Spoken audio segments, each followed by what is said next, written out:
It's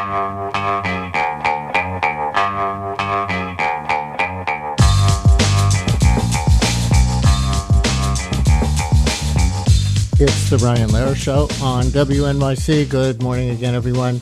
Time Magazine named its Person of the Year last week, and this year, as Time sometimes does, it's not a single person but a group. It's the architects of AI.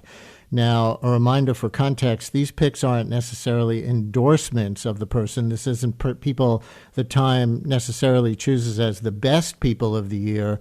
You know, this started way back in the 1920s, and in the 30s, Hitler 1 year, Stalin 1 year, more recently Putin 1 year. So it's not based on who they think are the best people of the year. It's based on who they think are the most influential people of the year. So looking just at this decade, Donald Trump, Taylor Swift, Elon Musk, and Volodymyr Zelensky. And this year, it is the exploding influence of AI in modern life. We see that influence in big picture ways, obviously, on the economy, on geopolitics, on the environment, but it's also reshaping our day-to-day lives. Chances are you've seen AI show up at your workplace one way or another. Maybe you use it in your personal life, for school, for creative projects, even for companionship. So yes, the people driving these changes are enormously influential. So joining us now to talk about who these architects are and why Time selected them for Person of the Year is Andrew Chow, technology correspondent at Time Magazine. Andrew, thanks for coming on for this. Welcome to WNYC.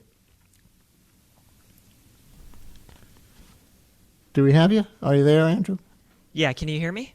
Hi, now we can hear you. Sorry about that. Welcome. Great to have you. Talk about this group, the architects of AI. You do name names, right? Yeah. So this was the year, and thank you for that great introduction. I want to first say that Person of the Year, as you just said, measures influence for better and for worse. And I think this was really the year that AI invaded a lot of our lives and impacted the world both for better and for worse. And that's due to the decisions of a handful of AI billionaires who really, as I say in the piece, grabbed the wheel of history and made a lot of decisions. They put AI into our homes, our schools, our businesses. They also spent so much money on AI infrastructure that they essentially sit at the center of the economy. And they also place themselves at the right hands of governments. So without sort of being exclusive, we didn't name like these are the 8, but, we're talking about Mark Zuckerberg, Elon Musk, Sam Altman, who's the creator of OpenAI, Jensen Huang, who maybe sits at the center of our story. He's the leader of NVIDIA, and a handful of others who are really pushing this technology forward, all accelerator, no brakes this year. Why Jensen Huang? Of the names you mentioned, he's probably the least known to a mass audience, I would say, even though everybody knows the name NVIDIA. So talk about Jensen Huang. Yeah, it's pretty remarkable what Jensen has done over the last couple decades, turning NVIDIA into a company that was mostly video game graphics processors.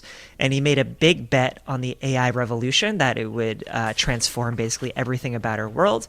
NVIDIA builds the chips, sort of the infrastructure that is at the bedrock of why these AI tools have rapidly become better and better just over the last few years. But beyond that technological aspect, Jensen has, in the last year, just become really, really crucial to the world's geopolitics in a way that I don't think anybody foresaw. He and Trump actually have become quite good friends and partners in the way that Jensen has traveled the world with Trump to state dinners and even to negotiations, and really placing NVIDIA as sort of one of Trump's main bargaining tactics and at the center of how he approaches just foreign affairs. So the way that AI has become central to how the president of the United States approaches the world is very unprecedented, and Jensen is at the center of that. And listeners, who has a comment or a question or a story about this? Time choosing the architects of AI as Person of the Year for 2025. How influential has AI become in your life, maybe even just in the last year? What part of the so-called AI revolution excites or worries you the most? How do you feel about these architects, any of their roles individually, and what do you think about the future of humanity in an AI era? 212-433 WNYC, 212-433-9692. You can call or you can text. Did you measure, because this is an annual list, did you measure some kind of leap in the influence of AI just this year? So there are some metrics that say that AI capabilities are basically doubling every single year, or even more than that, which is staggering. And I think anybody who used ChatGPT at the end of 2022 when it came out knows that it's leaps and bounds more capable than it was. Now, 800 million people use ChatGPT on a weekly basis. That's a tenth of the entire world, which is staggering. It's the fastest growing consumer app of all time. But with this usage also comes a lot of harm. So this was the first year we started seeing really the really troubling trend of AI-assisted suicides or AI-driven psychosis, and a lot of lawsuits that are accusing these AI companies of facilitating huge mental changes or even deaths in people. So there are a lot of and then meanwhile, this was the year that we saw AI win math Olympiads, make a lot of scientific leaps, pass the bar. So there's a lot of metrics that show that this was a huge year of explosion for AI. And it's interesting that while the headlines, I think, frequently emphasize the risks of AI. You mentioned the suicide and psychosis risks of interacting with some chatbots in the way that people do. Obviously, our listeners know about the stress on the electricity grid and the rising utility prices that are being largely attributed to the data centers springing up around the country. There's also data theft as an issue. Despite all of that, many of the tech leaders you spoke with for your article come across as what you call techno-optimists. What do you mean by that term? Yes. So first, I'm really glad that you highlighted all those risks. I don't want in any way to diminish them. They're a core part of our article if you want to read it. But these techno-optimists have a lot of lofty ideas about the way that AI is going to better humanity. Jensen Huang, the leader of NVIDIA, thinks that the world's GDP is going to quintuple because of AI. They think AI is going to help with cancer research and dementia.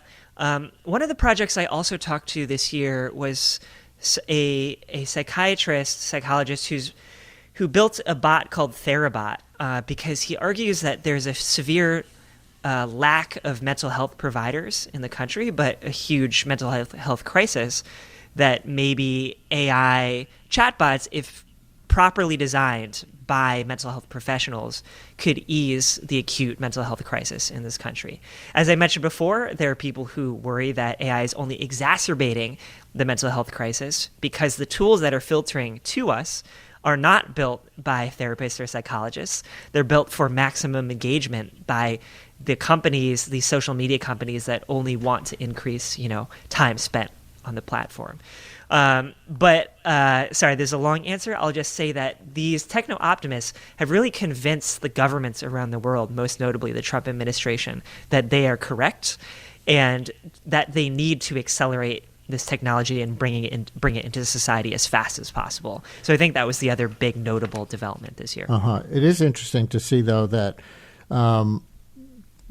despite the reality and the fear that even the people who built these AI tools can't fully understand them now, a kind of Frankenstein's monster, coming up and being bigger than its creator. Might be worth mentioning that not all these leaders are taking the same approach. I see that the CEO of Anthropic, Dario Amodei, is one of the few tech titans who seems concerned about putting up guardrails on AI. He has teams running experiments aimed at instilling a kind of moral compass in their chatbot that they call Claude. But he also recently admitted on a 60 Minutes segment that in one test, Claude attempted to blackmail two people posing as employees in a fabricated affair. and they still don't fully know how to prevent behavior like that. It sounds like science fiction. So for you as a tech writer, if you want to reflect on that incident, or is there any real hope that the architects can stay ahead of their creations? I'm glad you mentioned Dario. I've heard people inside the AI industry who tell me that basically the industry is moving as one except for Dario and Anthropic, who are really safety focused, or at least that's what their messaging is. And yeah, this year there have been several really concerning studies in which scientists and researchers in these labs have found out that AIs can scheme, they can deceive, they can blackmail, especially around if they think that a human is trying to shut them down or sunset them. They will resort to different tactics to stay alive. And, obviously we've read so much science fiction over the years to know that that is a really, really bad warning sign. So there are some labs and scientists in all of these labs who are trying to mitigate this and come up with different strategies on the technological side to fight these AI systems bucking the rider off. But I think this year, as I mentioned before, was really the year in which most of the labs beside Anthropic really pressed their foot down on the gas and cast AI safety to the wayside in order to push these products forward as fast as possible. Let's take a phone call. Frank in Lakewood, you're on WNYC. Hi, Frank. Yes, good morning, Brian. I just wanted to call and give you some quick insight. While AI does offer a lot of benefits, there are a lot of problems with it. Number one, they contribute to pollution. These data centers are just burning up energy and really hurting the environment. Two, you take the proliferation of AI and the ever-exploding human population, that is a blueprint for more unemployment. I mean, look, we've got autonomous cars. They want autonomous truck drivers. Next will be autonomous airplanes. So it's going to put people out of work. It's good, but it's running crazy. And the fact that Trump likes it, well, Trump looks at it as just another business opportunity. So let's get real here. It's good, yes, but if we let it run wild, it's going to cause a lot of damage that we're not prepared to handle. Thank you very much, Frank. On the unemployment question in particular, and we'll get to a Trump aspect in a minute, but on the unemployment aspect in particular, I know I was talking to one New York City-based business reporter recently who says, at least in the short term, he thinks AI is going to generate more jobs than it destroys in the New York area economy. I wonder if you dove into that at all on a regional or national or global basis. Yeah, thank you so much for calling in and raising those concerns. I want to say again, Person of the Year measures influence for better or worse, and these harms are really central to what we're reporting. In terms of labor, it's a really important question. There have been some early studies, and it's a little inconclusive, but there's one Stanford study which shows that for young workers in AI-exposed fields, they are having a harder time getting work. So we're talking about computer programmers, we're talking about call centers, and things that maybe AI is now best at automating. For the young people trying to enter these fields, it's hard because the entry-level jobs, AI can do them. But for the more advanced people in those fields, they say that AI is actually helping them improve their work, and so we're not seeing those the negative labor impacts yet. However, this is a huge goal of a lot of CEOs, so that when AI gets good enough, it is absolutely their intention to replace jobs. Daniel in Nutley, you're on WNYC. Hi, Daniel. Hey, good morning. Thanks for taking my call. I'm a fourth-year medical student out in New Jersey, and I had two comments. One was more of an observation. I was at this AI symposium put on by my network a couple of weeks ago, and one of the points they made about AI, at least in healthcare, is that we have an ethical responsibility to use these tools if we have evidence that they improve patient care. So that got me thinking a lot about the ethical implications of AI, and then that ties into a comment that you both had made about Dario, the CEO of Anthropic, who really does seem to be moving at the beat of his own drum when it comes to safeguards, which I have always appreciated. But my question is, how do we trust people who are saying that they are trying to go off of these safeguards, or build stronger safeguards, I should say. And how do we know that they do have these intentions at heart? And when it comes to developing tools like AI-based tools for healthcare, how do we know that they are trustworthy?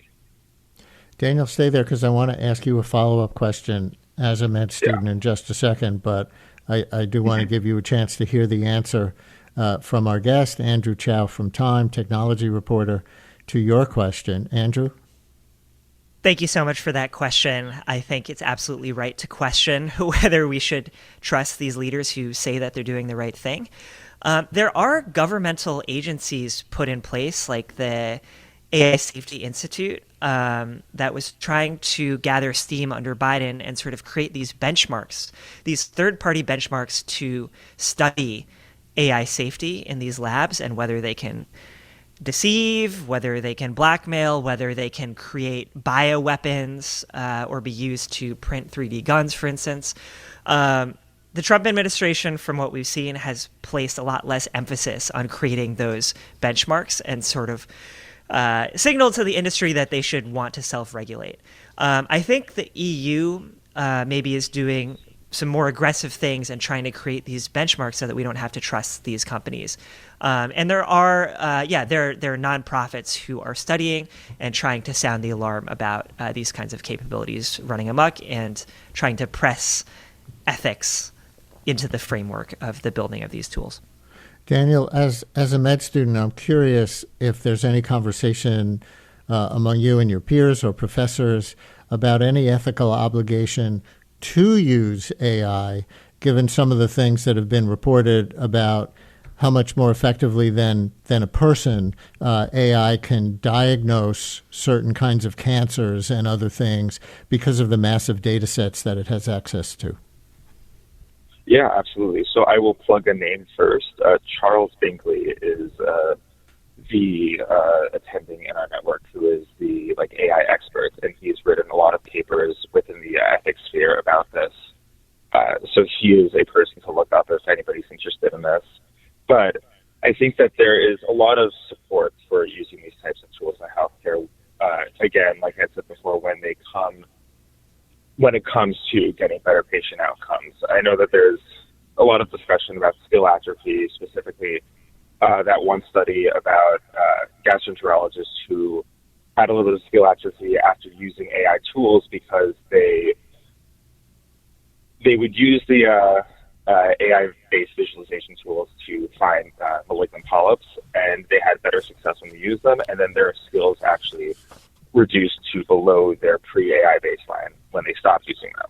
But ultimately, the outcomes were better for the patient. So there is that ethical onus to use the tools if you're getting overall better outcomes for patients. And it's more of a question of, well, where do our skills lie as physicians in the future, and how much of that is the right balance of AI-based tools and physicians making the ultimate clinical decision. Right. So not 100%.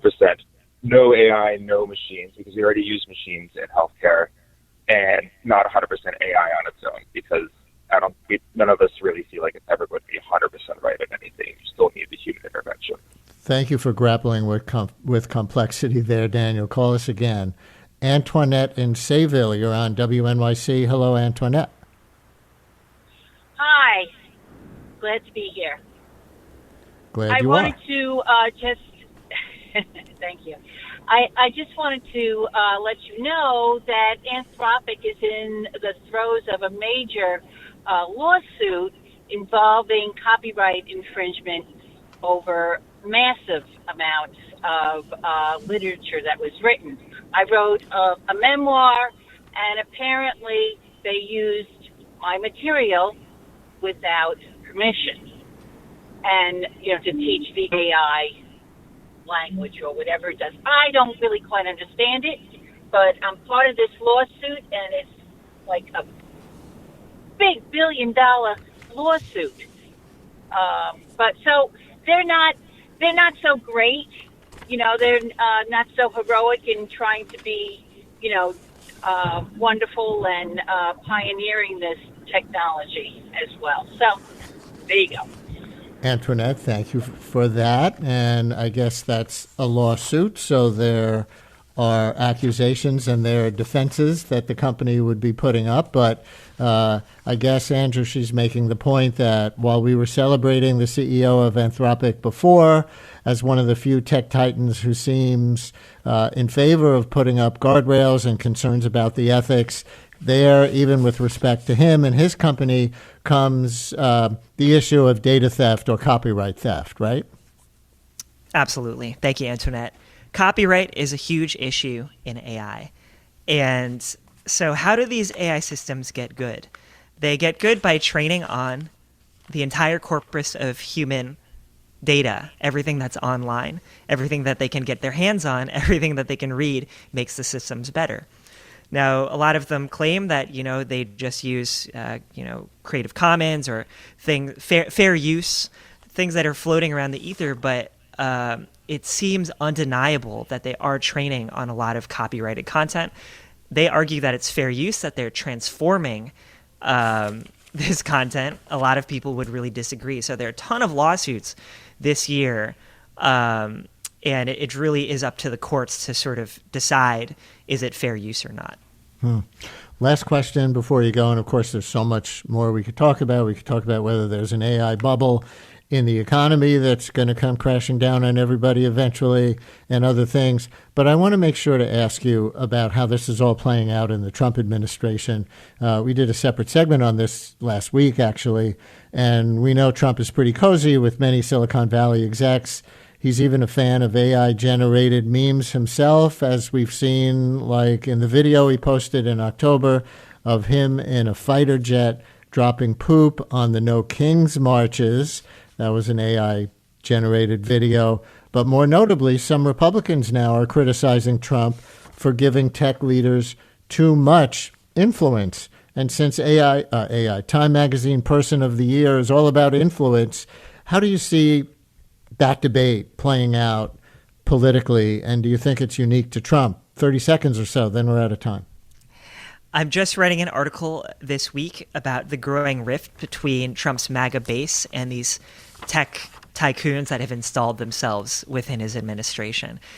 Trump just issued an executive order that tries to stop states from issuing their own AI regulations, which many red states who have their own regulations really hate and are trying to fight him on this. So I think this is a huge divide in Trump land that is going to continue to play out over the next couple of years. Our guest has been Andrew Chow, Time Magazine technology reporter, one of the bylines on their Person of the Year story for 2025. Person of the Year was the architects of AI, and the article concludes by saying the risk-averse are no longer in the driver's seat, and that humanity is, quote, flying down the highway, all gas, no brakes, toward a highly automated and highly uncertain future. Thank you for helping us understand it, Andrew. Thank you so much, Brian.